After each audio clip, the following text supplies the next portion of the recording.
Moi, c'est Dr Dieudonné. Je suis médecin ophtalmologiste au Centre des soins oculaires et de vision de Bunia. Nous sommes ici au Centre Aide-Vision de Bunia. Est-ce que nous pouvons savoir un peu plus sur les motifs?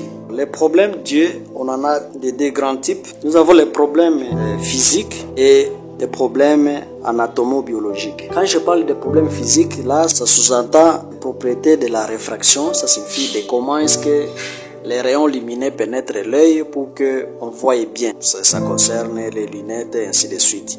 Anatomo-biologique, ça signifie la structure même de l'œil et son fonctionnement. Nous avons des maladies qui peuvent attaquer la structure de l'œil et son fonctionnement. Et ça peut être à la base d'une baisse de vision ou d'une perte de vision. Aussi, le côté physique, c'est juste la dimension de l'œil qui se modifie et les propriétés des structures à l'intérieur de l'œil se modifient de façon que la lumière ne suit pas une direction requise pour que l'œil puisse bien voir. Voilà les deux grandes catégories de problèmes d'yeux.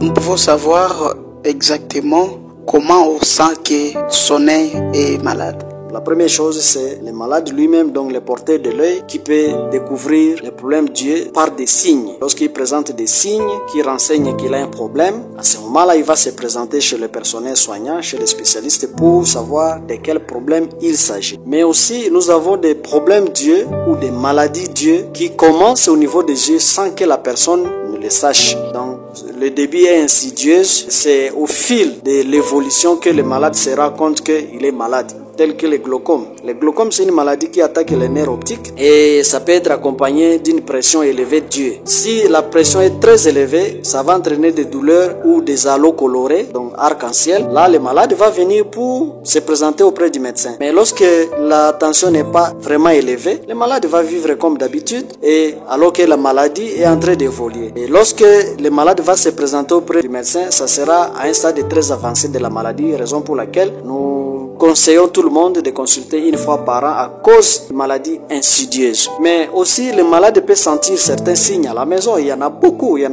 qui peuvent l'amener à consulter. Nous avons la douleur, les chatouillements, la vision floue, les larmes quand on lit, la sensation de sable ou la douleur. Ce sont des signes que le malade peut ressentir et ça va le conduire à consulter les spécialistes.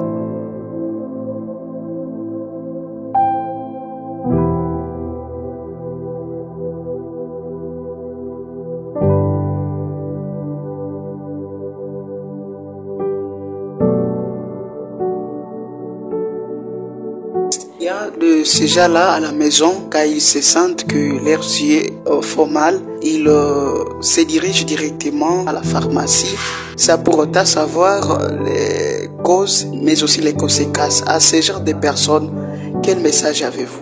Nous disons que ce n'est pas bon. Nous déconseillons les gens à se faire soigner, que ce soit dans des pharmacies, des officines pharmaceutiques ou dans des centres de santé qui ne sont pas du domaine ophtalmologique. Nous déconseillons à aller consulter là-bas ou utiliser des médicaments à domicile ou indigènes. Ça, c'est déconseillé. Parce que l'œil, c'est une structure, la grande partie est composée d'un système de miroirs, des verres. Une fois le verre endommagé, on ne peut plus récupérer. La solution, c'est soit d'échanger, soit on reste tel qu'on est en ayant la structure bousillée. Je vais prendre l'exemple des gens qui sentent des douleurs et ils vont directement à la pharmacie pour chercher le dexaméthasone. C'est mauvais d'utiliser les médicaments comme ça parce qu'il y a des maladies qui contre-indiquent le dexaméthasone. Quand vous utilisez le dexaméthasone, ça va plutôt aggraver cette situation-là. Et lorsque vous trouverez qu'il n'y a pas une bonne évolution, il n'y a pas de solution, vous allez chez le médecin, ça sera trop tard, il ne pourra rien faire. Raison pour laquelle c'est pas bien d'utiliser les médicaments à la maison. Vous pouvez aussi utiliser le médicament qui n'est pas contre-indiqué, mais peut-être qui n'est pas efficace et qui n'est pas indiqué pour cette maladie. Et la maladie ne va pas guérir, ça va continuer, ça va s'aggraver de plus en plus. Et en ce moment-là, quand vous arrivez auprès du médecin, ça sera aussi tard. Donc, d'une manière générale, nous conseillons tout le monde, lorsqu'il a un problème d'yeux, qu'on se présente là où nous avons les services d'ophtalmologie pour bénéficier des soins ou des diagnostics précoces.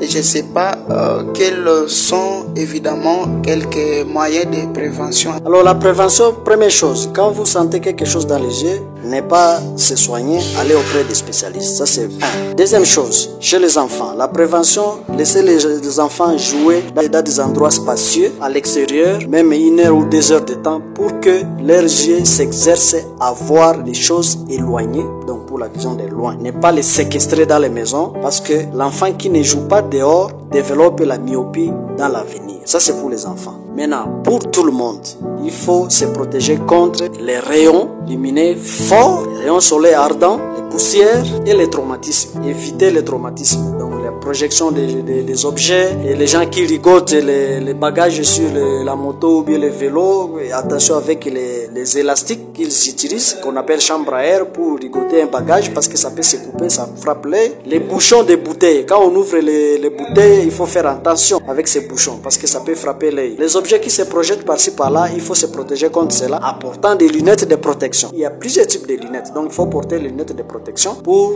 épargner l'œil des traumatismes et même de la poussière. Aussi, les produits chimiques, il faut éviter la projection des produits chimiques au niveau des yeux. Ça peut être les parfums, l'acide de la batterie, ceux qui utilisent les peintres et ainsi de suite. Il faut éviter cela. Et pour les gens qui utilisent les écrans lumineux, il faut diminuer la luminosité à 50%.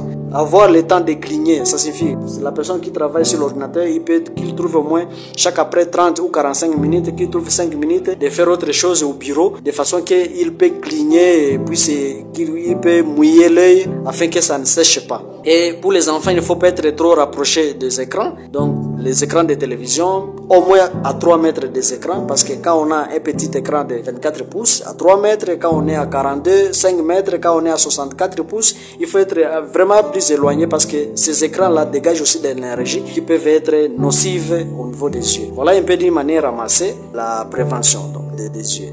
Monsieur le docteur Dieudonné, nous vous remercions. C'est moi qui vous remercie.